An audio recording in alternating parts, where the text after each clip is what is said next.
एक औरत बाहर से कुछ पुराने बोतलें उठाकर उन्हें धो रही थी। अचानक उनमें से एक बोतल से रंग बिरंगी धुआं निकलने लगी। वो घबराकर पीछे हट गई और अगले ही पल उसकी आंखों के सामने एक विशाल हाथ उभर आया। वो डर के मारे जड़ हो गई, फिर धीरे धीरे कमरे के अंदर गई, अपनी ऐनक पहनी और जो देखा उससे उसकी सांसें थम गई। पूरे ड्राइंग रूम में एक विशालकाय जिन खड़ी थी, जिसकी मौजूदगी से कमरा लगभग फटने वाला था। जिन ने मुस्कुराते हुए कहा, धन्यवाद, तुमने मुझे आज़ाद किया। बदले में मैं तुम्हें 3 इच्छाएं पूरी करने का वादा करती हूँ। लड़की, जिसका नाम मीरा था, चौंक गई। इतने बड़े चमत्कार के बाद वो सोच भी नहीं पा रही थी कि क्या मांगे। थोड़ा सोचने दो, उसने हिचकिचाते हुए कहा।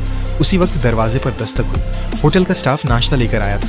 मीरा ने नाश्ता लिया और पलट कर देखा, जिन गायब थी। पर तभी उसने देखा रसोई में एक औरत खड़ी थी जो इंसानों जैसी दिख रही थी। वो जिन ही थी जिसने खुद को मानव रूप में बदल लिया था। वो खुद मीरा के लिए नाश्ता परोस रही थी, बस इसलिए कि मीरा जल्दी अपनी इच्छाएं मांग ले ताकि उसे फिर से आज़ादी मिल सके। लेकिन मीरा के पास कोई इच्छा नहीं थी। उसे तो जिन की कहानी जानने में ज़्यादा दिलचस्पी थी।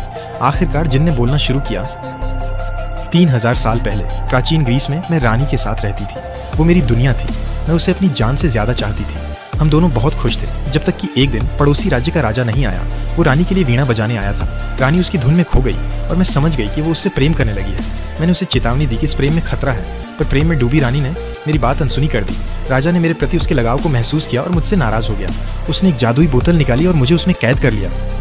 रानी ने मुझे बचाने की कोशिश भी नहीं की, बस देखती रही। जिनकी आवाज़ धीमी पड़ गई। मैं सदियों तक समुद्र की गहराई में कैद रही। कभी किसी ने मुझे पत्थर समझकर फेंक दिया, कभी किसी ने दीवार की ईंट बना दिया।